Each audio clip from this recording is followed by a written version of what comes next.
Panti Asuhan Melati terlihat seperti tempat yang biasa saja. Letaknya jauh dari kota, sunyi dan hanya diisi beberapa anak kecil dan 2 pengurus panti. Tapi masyarakat sekitar percaya ada satu lorong di panti itu yang tidak boleh dilewati saat malam. Lorong terakhir, lorong yang tak punya jendela. Konon, lorong itu dulu dipakai untuk mengurung satu anak yatim yang tidak pernah bisa bicara dan tak pernah tidur. Hingga suatu malam dia hilang, dan sejak itu siapapun yang melewati lorong itu sendirian akan mendengar suara kaki kecil mengikuti dari belakang. Ini adalah cerita Gina, seorang relawan mahasiswa yang menginap di panti itu selama seminggu. Tapi malam pertama, dia mendengar suara. Namaku Gina. Aku mahasiswa jurusan sosial. Semester ini aku ikut program kerja lapangan. Dikirim ke desa kecil di Sukabumi buat bantu kegiatan di panti asuhan. Panti Asuhan Melati, tempat aku ditugaskan. Terlihat biasa saja. Bangunan tua satu lantai, panjang, dengan lorong utama yang menghubungkan semua ruangan. Anak-anaknya baik meskipun agak pendiam. Hari pertama berjalan lancar. Tapi waktu malam tiba, suasana panti berubah. Aku baru sadar, di ujung lorong panti itu gak ada lampu. Gelap total dan gak ada jendela. Aku tanya ke Bu Ratna, salah satu pengurus. Kenapa ujung lorong gak dipasang lampu, Bu? Dia diam sebentar, lalu jawab sambil tersenyum kaku. Dulu di sana tempat penyimpanan, Dek. Sekarang udah dikunci gak dipakai.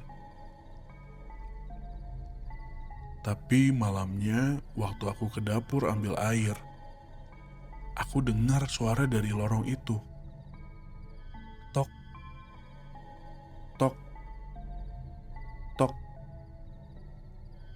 Pelan, seperti suara benda kecil yang diketuk ke dinding.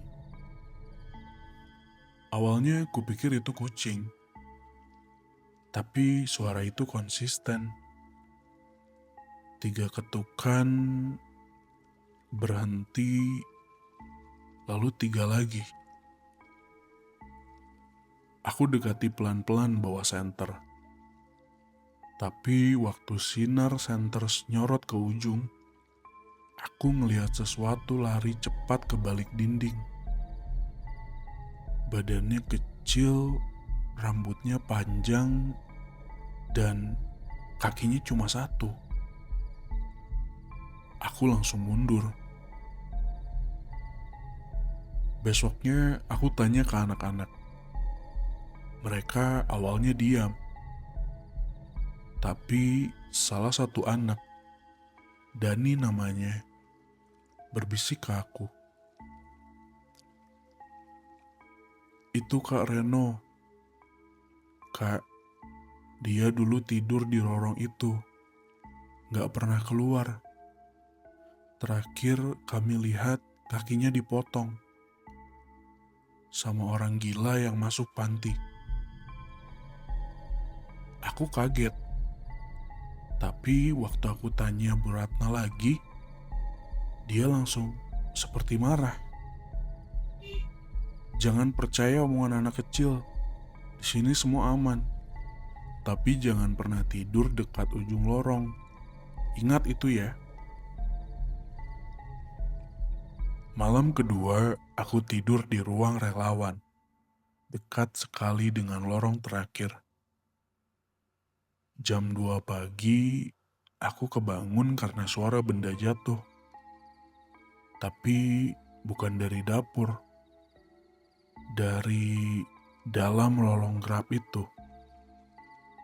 Dan saat aku buka pintu kamar, di lantai koridor, pagi itu aku bangun dengan kepala berat dan tubuh pegal seperti habis dikejar mimpi. Tapi bukan mimpi, karena begitu aku turun dari tempat tidur, aku melihat jejak kaki kecil penuh tanah di lantai kamar. Jejak itu menuju sudut ruangan, dan di sana ada boneka rusak, seperti ditinggalkan puluhan tahun. Kepalanya sobek, bajunya penuh noda merah kecoklatan. Tapi yang paling bikin merinding, boneka itu cuman punya satu kaki. Yang satunya copot kayak dicabut paksa. Dan matanya hilang, hanya lubang kosong. Aku bawa boneka itu ke ruang tamu dan tanya ke anak-anak. Salah satu dari mereka, Dani, gemetar waktu melihatnya. Itu bonekanya Kak Reno. Dulu dia bawa itu terus. Tidur pun dipeluk. Tapi setelah kejadian itu, boneka itu dikubur sama Bu Ratna di belakang dapur. Aku langsung ngeri. Dikubur? Dani ngangguk. Soalnya setiap malam boneka itu pindah sendiri ke ranjang anak-anak. Aku langsung ke dapur. Di belakangnya ada semak-semak dan tanah becek. Aku gali pelan-pelan pakai sendok dapur dan bener aja. Ada bekas kantong plastik sobek penuh dengan kain lap dan mata boneka. 2 buah mata plastik menguning yang seperti menatap balik ke arahku. Malamnya aku gak bisa tidur. Setiap aku tutup mata, aku ngerasa kayak ada yang duduk di ujung tempat tidurku.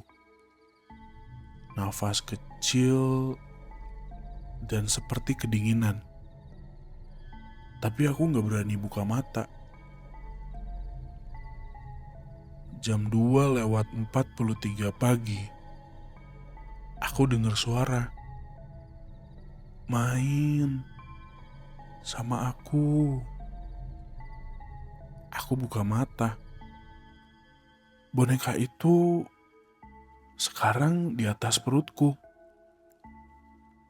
Tangannya bergerak pelan, menunjuk keluar kamar, ke arah lorong terakhir. Badanku gemetar hebat. Tapi entah kenapa kakiku seperti jalan sendiri. Kayak ada yang dorong dari belakang. Tubuhku berat. Kepalaku pusing dan mata rasanya panas. Tapi aku tetap jalan. Pelan-pelan ke arah lorong yang gelap itu. Dan waktu aku sampai di ujung lorong, ada pintu kecil yang terbuka sedikit. Aku berdiri di depan pintu kecil itu. Pintu yang tadinya terkunci rapat, sekarang terbuka. Gelap. Tapi di baliknya keluar hawa dingin seperti lemari pendingin. Aku masuk pelan-pelan. Cahaya senternya lemah. Tapi aku tetap bisa lihat ruangan itu. Kecil, sempit, kayak kamar penjara. Dindingnya penuh coretan kuku. Semua ditulis dengan tangan kecil. Kata-katanya berulang-ulang. Aku belum tidur. Aku belum tidur.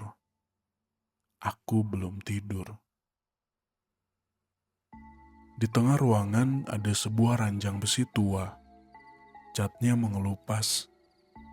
Kasurnya bolong-bolong. Tapi ada boneka. Boneka tanpa mata yang tadi pagi aku temukan. Dan di sudut ada sosok kecil duduk membelakangi. Anak kecil, badannya kurus, rambut panjang, dan kaki kirinya buntung. Aku maju pelan. Reno, bisiku. Anak itu menoleh. Tapi wajahnya bukan wajah anak-anak.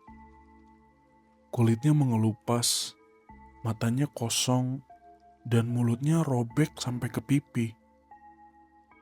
Dia tersenyum. Main sama aku. Sekarang gantian.